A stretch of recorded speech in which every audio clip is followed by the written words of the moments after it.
Hello friends, welcome to Meghashree's kitchen. ಇವತ್ತಿನ video ಮೂಲಕ ಮೊಟ್ಟೆ ಕೋಳಿ ಜೊತೆಗೆ ಹಿತ್ಕಿದ ಬೇಳೆ ಹಾಕಿ ಸಾಂಬಾರ್ ಯಾವ ರೀತಿ ಮಾಡೋದು ಅಂತಂದ್ಬಿಟ್ಟು ತೋರಿಸ್ಕೊಡ್ತಾ ಇದ್ದೀನಿ. ಸೊ ಇವಾಗ ಅವರೆಕಾಯಿ ಸೀಸನ್ ಆಗಿರೋದ್ರಿಂದ ಈ ರೀತಿಯಾಗಿ ಚಿಕನಲ್ಗೆ ಹಿತ್ಕಿದ ಬೇಳೆ ಹಾಕಿ ಮಾಡಿದ್ರೆ ತುಂಬಾ ರುಚಿಯಾಗಿರುತ್ತೆ. ಸೊ ಈ ಸೀಸನ್ನಲ್ಲಿ ನಾನು ಕಂಪಲ್ಸರಿಯಾಗಿ ಈ ಸಾಂಬಾರನ್ನ ಮಾಡೇ ಮಾಡ್ತೀನಿ. ತುಂಬಾ ರುಚಿಯಾಗಿರುತ್ತೆ. ಸೊ ನೀವು ಅಷ್ಟೇ ಈ ಸೀಸನಲ್ಲಿ ಈ ರೀತಿಯಾಗಿ ತಪ್ಪದೆ ಒಂದು ಸಲ ಸಾಂಬಾರನ್ನ ಟ್ರೈ ಮಾಡಿ ನೋಡಿ. ತುಂಬಾ ಟೇಸ್ಟಿಯಾಗಿರುತ್ತೆ ತಿನ್ಲಿಕ್ಕೆ. ಮುದ್ದೆ, ದೋಸೆ, ಚಪಾತಿ ಹಾಗೆ ರೈಸ್ಗೂ ಅಷ್ಟೇನೆ ಎಲ್ಲದಕ್ಕೂ ಕಾಂಬಿನೇಷನ್ ಸೂಪರ್ ಆಗಿರುತ್ತೆ ಈ ರೀತಿಯಾಗಿ ಸಾಂಬಾರ್ನ ಮಾಡಿದ್ರೆ. ಸೊ ಬನ್ನಿ ಇವಾಗ ಮೊಟ್ಟೆ ಕೋಳಿ ಜೊತೆಗೆ ಹಿತ್ಕಿದ ಬೇಳೆ ಹಾಕಿ ರುಚಿಯಾಗಿ ಸಾಂಬಾರ್ ಯಾವ ರೀತಿ ಮಾಡೋದು ಅಂತಂದ್ಬಿಟ್ಟು ನೋಡೋಣ. ನಾನಿಲ್ಲಿ ಮೊಟ್ಟೆ ಕೋಳಿ ತಗೊಂಡಿದ್ದೀನಿ. ನೀಟಾಗಿ ವಾಶ್ ಮಾಡಿಕೊಂಡು ಈ ರೀತಿಯಾಗಿ ಮೀಡಿಯಂ ಸೈಜಲ್ಲಿ ಪೀಸ್ನ ಕಟ್ ಮಾಡ್ಕೊಂಡು ತಗೊಂಡಿದ್ದೀನಿ. 1 kg ಆಗುವಷ್ಟು ತಗೊಂಡಿದ್ದೀನಿ. ಈಗ ಈ ಮೊಟ್ಟೆ ಕೋಳಿ ಜೊತೆಲಿ ಹಾಕೋದಿಕ್ಕೆ ನಾನಿಲ್ಲಿ ಹಿತ್ಕಿನ ಬೇಳೆ ರೆಡಿ ಮಾಡಿ ಇಟ್ಕೊಂಡಿದ್ದೀನಿ. ಇವಾಗ ಸೀಸನ್ ಆಗಿರೋದ್ರಿಂದ ಅವರೆಕಾಯಿ ತಗೊಬಂದು ಈ ರೀತಿಯಾಗಿ ಹಿತ್ಕಿನ ಬೇಳೆನ ರೆಡಿ ಮಾಡಿ ಇಟ್ಕೊಳ್ಳಿ. ನಾನಿಲ್ಲಿ ಹಿತ್ಕಿನ ಬೇಳೆ ಬಂದು ಅರ್ಧ kg ಆಗುವಷ್ಟು ತಗೊಂಡಿದ್ದೀನಿ. 1 kg ಚಿಕನ್ಗೆ ಅರ್ಧ kg ಆಗುವಷ್ಟು ಹಿತ್ಕಿನ ಬೇಳೆ ಪರ್ಫೆಕ್ಟ್ ಆಗಿ ಸರಿ ಹೋಗುತ್ತೆ. ಇಲ್ಲಾಂತಂದ್ರೆ ನೀವು 1 kgಗೆ 1 kg ಹಿತ್ಕಿನ ಬೇಳೆನೂ ಸಹ ಹಾಕ್ಬೋದು. ಬಟ್ ಮಸಾಲೆ ಅನ್ನೋದು ಸ್ವಲ್ಪ ಕ್ವಾಂಟಿಟಿ ಜಾಸ್ತಿ ಮಾಡ್ಕೋಬೇಕು ಅಷ್ಟೇನೆ.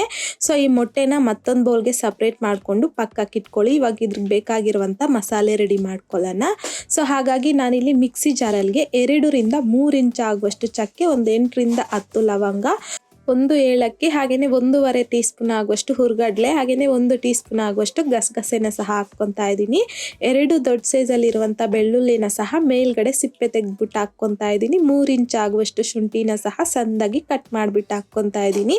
1 ಈರುಳ್ಳಿನ ಸಣ್ಣದಾಗಿ ಕಟ್ ಮಾಡಿಬಿಟ್ಟು ಹಾಕ್ಕೊತಾ ಇದ್ದೀನಿ. ಹಾಗೇನೆ 1/4 ಕಪ್ ಆಗುವಷ್ಟು ಹಸಿ ಕೊಬ್ಬರಿನ ಸಣ್ಣದಾಗಿ ಕಟ್ ಮಾಡಿಬಿಟ್ಟು ಹಾಕ್ಕೊತಾ ಇದ್ದೀನಿ. 2 ಟೊಮೊಟೊನ ಸಹ ಸಣ್ಣದಾಗಿ ಕಟ್ ಮಾಡಿಬಿಟ್ಟು ಹಾಕ್ಕೊತಾ ಇದ್ದೀನಿ. ಹಾಗೇನೆ 2 ಟೇಬಲ್ ಸ್ಪೂನ್ ಆಗುವಷ್ಟು ಪುದೀನನ ಸಹ ನೀಟಾಗಿ ವಾಶ್ ಮಾಡಿಬಿಟ್ಟು ಹಾಕ್ಕೊತಾ ಇದ್ದೀನಿ. ಒಂದು ಅರ್ಧ ಕಪ್ ಆಗುವಷ್ಟು ಕೊತ್ತಂಬರಿನ ಸಹ ನೀಟಾಗಿ ವಾಶ್ ಮಾಡಿಬಿಟ್ಟು ಹಾಕ್ಕೊತಾ ಇದ್ದೀನಿ. ಈಗ ಸ್ವಲ್ಪ ನೀರನ್ನು ಸೇರಿಸ್ಕೊಂಡು ಈ ಮಸಾಲೆನ ಈ ರೀತಿಯಾಗಿ ಸ್ಮೂತಾಗಿ ಪೇಸ್ಟ್ ಮಾಡ್ಕೊಂಡು ತಗೋಬೇಕು.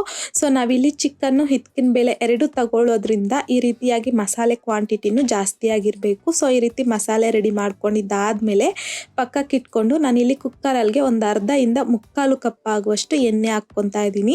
ಸೊ ಎಣ್ಣೆ ಬಿಸಿ ಆಗಿದ್ದಾದ್ಮೇಲೆ 1 ಟೀ ಸ್ಪೂನ್ ಆಗುವಷ್ಟು ಸಾಸಿವೆ ಸ್ವಲ್ಪ ಸಿಡ್ದಾದ್ಮೇಲೆ 1 ಈರುಳ್ಳಿನ ಸಣ್ಣದಾಗಿ ಕಟ್ ಮಾಡಿಬಿಟ್ಟು ಹಾಕ್ಕೊತಾ ಇದ್ದೀನಿ. ಒಂದು 2 ರಿಂದ 3 ರೆಪ್ಪೆ ಆಗುವಷ್ಟು ಕರಿಬೇವನ್ನ ಸಹ ಹಾಕ್ಕೊಂಡು ಮಿಕ್ಸ್ ಮಾಡ್ಕೊತಾ ಮೀಡಿಯಂ ಫ್ಲೇಮ್ನಲ್ಲಿ ಈರುಳ್ಳಿ ಲೈಟ್ ಗೋಲ್ಡನ್ ಕಲರ್ ಬರೋವರೆಗೂ ಫ್ರೈ ಮಾಡ್ಕೋಬೇಕು.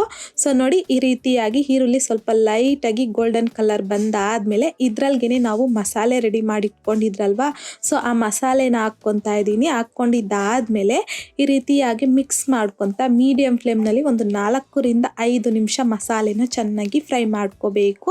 ಸೊ ಈ ಮಸಾಲೆ ಫ್ರೈ ಮಾಡ್ಕೊಂಡ್ರೆ ನಮಗೆ ಸಾಂಬಾರ್ ಟೇಸ್ಟ್ ಅನ್ನೋದು ಬರೋದು. ಸೊ ಹಾಗಾಗಿ ಖಂಡಿತ ಈ ಮಸಾಲೆನ ಫ್ರೈ ಮಾಡ್ಕೋಬೇಕು.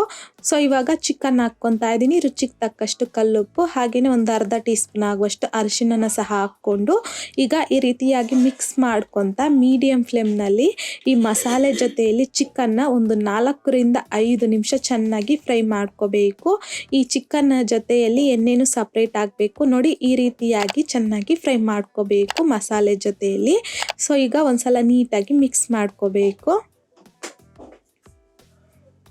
ಈ ರೀತಿಯಾಗಿ ಚಿಕನ್ನ ಮಸಾಲೆಯಲ್ಲಿ ಒಂದು 5 ನಿಮಿಷ ಚೆನ್ನಾಗಿ ಫ್ರೈ ಮಾಡ್ಕೊಂಡಿದ್ದಾದ್ಮೇಲೆ ಈಗ ಒಂದು ಅರ್ಧ ಲೀಟರ್ ಆಗುವಷ್ಟು ನೀರನ್ನು ಹಾಕ್ಕೊತಾ ಇದ್ದೀನಿ. ಹಾಕ್ಕೊಂಡಿದ್ದಾದ್ಮೇಲೆ ಮತ್ತೊಂದು ಸಲ ನೀಟಾಗಿ ಮಿಕ್ಸ್ ಮಾಡ್ಕೋಬೇಕು.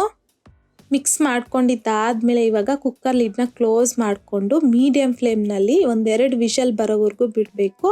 ಸೊ 2 ವಿಷಲ್ ಬಂದಾದ್ಮೇಲೆ ವಿಷಲ್ ಪೂರ್ತಿಯಾಗಿ ತಣ್ಣಗಾಗಕ್ಕೆ ಬಿಟ್ಟು ಆಮೇಲೆ ಕುಕ್ಕರ್ ಲಿಡ್ನ ಓಪನ್ ಮಾಡ್ಕೊಳ್ಳಿ.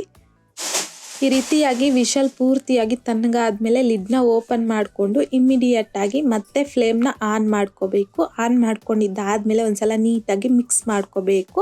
ಮಿಕ್ಸ್ ಮಾಡ್ಕೊಂಡಿದ್ದಾದ್ಮೇಲೆ ಇದ್ರಲ್ಗೆನೆ ಹಿತ್ಕಿನ ಬೇಳೆ ತಗೊಂಡಿದ್ರಲ್ವ, ಸೊ ಆ ಹಿತ್ಕಿನ ಬೇಳೆ ಹಾಕ್ಕೊತಾ ಇದ್ದೀನಿ. ಹಾಗೇನೆ ಒಂದು ಅರ್ಧ ಕಪ್ ಆಗುವಷ್ಟು ಧನಿಯಾ ಪೌಡರ್ ಹಾಕ್ಕೊತಾ ಇದ್ದೀನಿ. 2 ಟೇಬಲ್ ಸ್ಪೂನ್ ಆಗುವಷ್ಟು ಚಿಲ್ಲಿ ಪೌಡರ್ನ ಸಹ ಹಾಕ್ಕೊತಾ ಇದ್ದೀನಿ. ಹಾಗೇನೆ ಒಂದು 2 ಟೇಬಲ್ ಸ್ಪೂನ್ ಆಗುವಷ್ಟು ಚಿಕನ್ ಮಸಾಲ ಹಾಕ್ಕೊತಾ ಇದ್ದೀನಿ. ತುಂಬ ಚೆನ್ನಾಗಿರುತ್ತೆ ಟೇಸ್ಟು. ಈ ರೀತಿ ಚಿಕನ್ ಮಸಾಲಾನು ಹಾಕೋದ್ರಿಂದ. ಜೊತೆಗೆ ನಾವು ಸ್ಟಾರ್ಟಿಂಗಲ್ಲಿ ಮೊಟ್ಟೆ ಎತ್ತಿಟ್ಕೊಂಡಿದ್ರಲ್ವ, ಸೊ ಆ ಮೊಟ್ಟೆನ ಈ ಮಸಾಲೆ ಜೊತೆಲಿ ಇವಾಗ ಹಾಕ್ಕೋಬೇಕು. ಸ್ಟಾರ್ಟಿಂಗಲ್ಲೇ ಹಾಕ್ಕೊಂಡ್ರೆ ಮೊಟ್ಟೆ ಅನ್ನೋದು ಹೊಡೆದೋಗ್ಬಿಡುತ್ತೆ. ಸೊ ಹಾಗಾಗಿ ಈ ರೀತಿ ಮಸಾಲೆ ಹಾಕೋವಾಗ ಈ ಮೊಟ್ಟೆನ ಹಾಕ್ಕೊಂಡು ನೀಟಾಗಿ ಮಿಕ್ಸ್ ಮಾಡ್ಕೋಬೇಕು.